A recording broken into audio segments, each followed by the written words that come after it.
una serie de disyuntivas muy complejas para Israel, para los palestinos, porque aquí hemos insistido, Hamás no es Estado palestino, Hamás es un grupo con influencia, con una presencia fuerte en la franja de Gaza, pero no es el Estado palestino.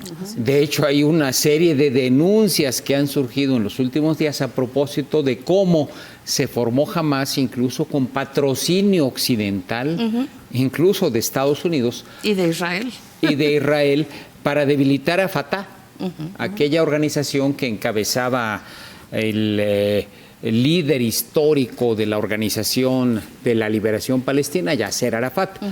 Lo querían debilitar y le generaron una corriente adversa, financiándola, apoyándola. Y ahora pareciera pues que esa jugada está complicándose.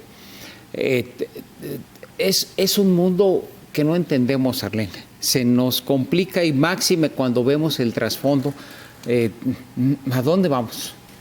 Bueno, en realidad tenemos que hacer una comparación y si queremos aprender de la historia, tendríamos entonces que aprender del caso de Afganistán y del caso mismo del Talibán, ¿no? Los orígenes, si me permiten la comparación, los orígenes de Hamás justamente es muy parecido a lo que ocurrió con Talibán, ¿no? Una resistencia civil, aparentemente buscando, ¿no?, la autonomía, la reivindicación de la población, y de repente de la invasión rusa en Afganistán, así es.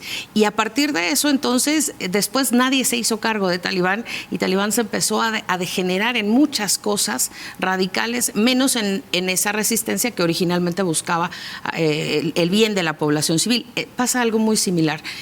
Estos movimientos en Medio Oriente, además, están cargados de asincronía, ¿no?, histórica, pero además religiosa y de pensamiento, porque se mezclan radicalismos religiosos que de alguna manera, ¿no?, en este caso, han sido alimentados por las mismas, digamos, las mismas condiciones. Ileana ahorita hablaba del tema humanitario, y hay que reconocer también lo mucho que ha sufrido la nación palestina desde 1947. ¿No? Esta primera gran movilización.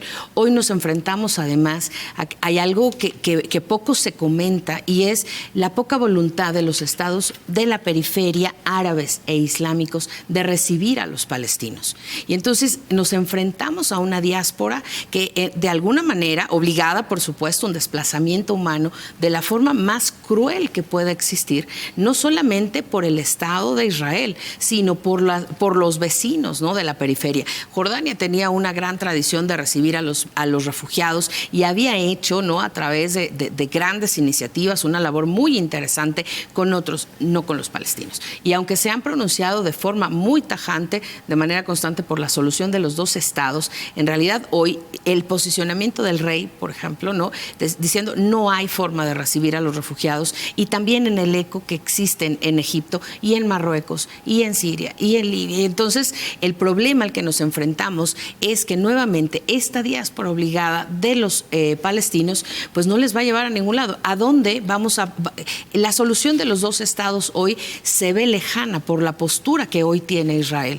Si tuviéramos otro momento con otras condiciones, y si no hubiera habido la primera ofensiva proveniente de Hamás, quizá Israel tendría la voluntad de regresar a los acuerdos y decir, ok, vamos a restituir parte del territorio. Pero nos enfrentamos no solamente a la recepción de las personas, sino a la infraestructura que ha generado Israel en torno a la Franja de Gaza, y que difícilmente se va a olvidar de esa infraestructura para dar paso entonces a que la ocupen los palestinos. Es un dilema tremendo que sí, ¿no?, por los siglos ha habido una controversia tremenda en ese territorio. Si a eso le agregamos la presencia de potencias extranjeras como China y como Rusia, con intereses completamente diferentes a los de la región, entonces le agregamos un componente diferente, y es justamente la posibilidad de que entonces esta guerra no solamente sea una guerra por el territorio, sea una guerra de mercado. Y si vemos ahora el posicionamiento de la Unión Africana, por ejemplo, entonces también empezamos a ver que algo cambió, y ese algo cambió nos da como resultado un conflicto que no se ve sencillo determinar, porque hoy las condiciones son diferentes. Y si en ese sentido, como lo ha dicho la Agencia de Naciones Unidas para los Refugiados, ¿no?